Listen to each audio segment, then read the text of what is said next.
Bonjour à tous, bonjour, comment allez-vous? J'espère que vous allez bien. Moi, je vais bien par la grâce de notre Seigneur Jésus-Christ. Jésus veut changer la vie de quelqu'un. Jésus a changé mon histoire. Changé mon histoire. Jésus a changé mon histoire. Il a essuyé mes larmes. Jésus a changé mon histoire. Il a essuyé mes larmes. Jésus a changé mon histoire. Changer.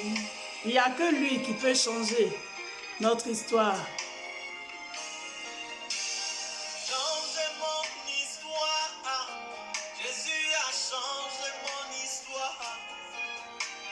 Mon frère, ma soeur, une situation génère des pleurs, génère en toi des pleurs, génère en toi le désespoir.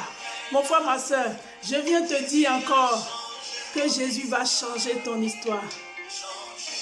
Dieu va changer ton histoire.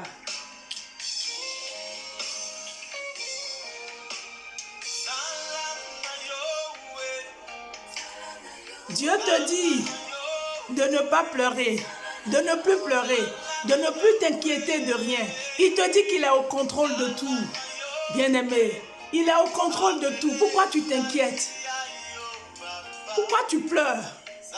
Pourquoi tu es dans le désespoir? Pourquoi tu es dans l'inquiétude, mon frère, ma soeur? Dieu est au contrôle. Dieu te connaît. Depuis que tu es dans le sein de ta mère, il te connaissait. Tu t'inquiètes pourquoi? Yahweh. Oh, merci Seigneur.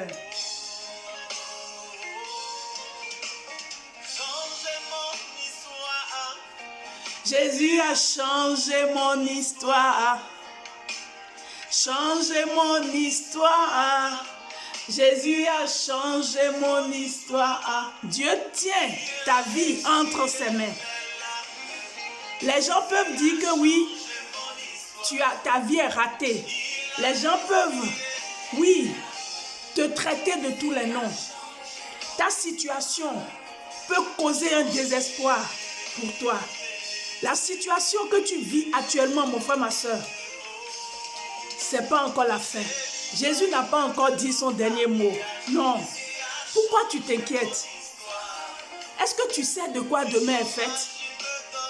Que aujourd'hui te suffit d'abord, mon frère, ma soeur. Tu n'as rien amené, tu ne vas rien ramener. Tu ne peux rajouter un cheveu sur tes cheveux. Tu ne peux rajouter un jour à ta vie. Mais pourquoi tu t'inquiètes? Pourquoi tu t'inquiètes? Pourquoi tu t'inquiètes? J'ai envie de te demander.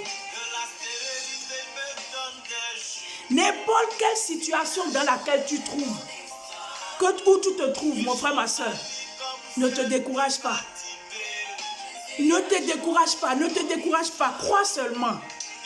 Que ta foi soit plus grande. C'est mon histoire. Dieu utilise tes épreuves, mon frère, ma soeur, pour te régénérer.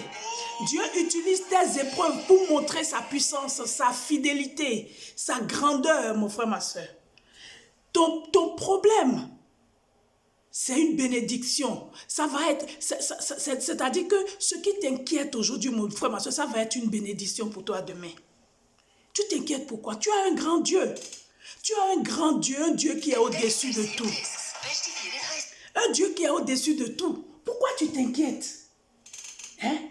Ton Dieu est capable. Ton Dieu s'appelle capable. Capable. Capable. Ton Dieu s'appelle capable, mon frère, ma soeur. Les gens t'ont déjà donné un nom. Ta situation, tu es découragé. Mon frère, ma soeur, si tu vas voir encore la situation d'une autre personne, tu vas bénir le Seigneur pour ta vie. Pour la situation que toi, tu es en train de vivre actuellement, tu vas bénir Dieu pour ta situation que tu es en train de vivre. Parce qu'il y a pire. Il y a encore pire que toi, mon frère, ma soeur. Pourquoi tu te soucies, hein? tu as tellement pensé jusqu'à... Tu as maigri, tu étais tellement dans les soucis que tu ne sais même plus quoi faire. Hein? Ce n'est pas cette situation-là qui va te donner la solution, mon frère, ma soeur. Dieu tient ta vie entre ses mains. Dieu voit toutes choses. Je vais te lire un passage, mon frère, ma soeur, que tu vas voir que notre Dieu est capable. Hein? Dieu veut te surprendre, Dieu veut te surprendre, hein? En te donnant un lendemain meilleur, mon frère, ma soeur. Arrête d'être soucieuse, arrête de réfléchir, arrête de te dire, mais comment je vais faire demain, comment je vais faire. Mon frère, ma soeur, les dettes qui sont sur toi là, tu ne sais pas de quoi demain est fait. Tu ne sais pas ce que Dieu est en train de réserver pour toi. Mais les gens n'ont plus la foi. Vous n'avez plus la foi, mon frère, ma soeur. Vous n'avez plus la foi. Moi, je dis toujours quelque chose, mon frère, ma soeur. Toi-même, tu sais que tu ne peux pas apporter la solution à ton problème. Hein? Mais pourquoi tu t'inquiètes? Abandonne tout entre les mains de celui qui peut. Abandonne ton problème entre les mains de celui qui peut t'apporter la solution. Alléluia. Je ne sais pas si je parle à quelqu'un.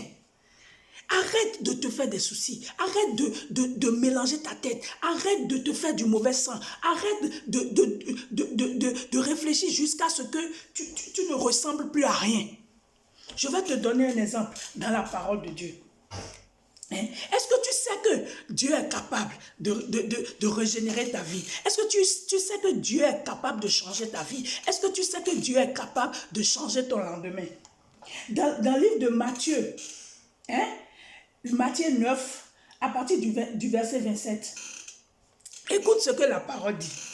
Étant parti de là, Jésus fut suivi par 2 aveugles qui criaient « Aie pitié de nous, fils de David. » Lorsqu'il fut arrivé à la maison, les aveugles s'approchaient de lui et Jésus leur dit, « Croyez-vous que je puisse faire cela? » Crois-tu que Jésus peut changer ta vie? Hein, mon frère, ma soeur, vous aimez que Dieu fasse les choses maintenant, quand vous avez les problèmes là, vous aimez que ça soit résolu tout de suite. Non. Tes pensées ne sont pas les pensées de Dieu, mon frère, ma soeur. J'ai envie de te dire, de te calmer. J'ai envie de te dire, la patience, même le monde dit la patience est un chemin d'or. Mon frère, ma soeur. Hein? Jésus demande à ces 2 aveugles-là, croyez-vous que je puisse faire cela? Si tu crois que Jésus peut changer ta situation, eh bien, tu es sauvé. Donc, ta situation va être changée. Seigneur, lui répondit-il.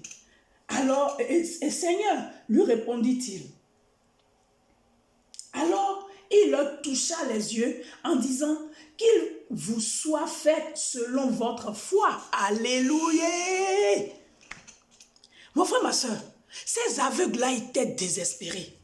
Ils avaient une chose dans leur tête, c'est que Jésus qui peut les sauver. C'est que Jésus qui peut les aider à ouvrir, à retrouver la vue. Donc, qu'est-ce qu'ils ont fait? Ils ont couru derrière lui. Ils ne se sont pas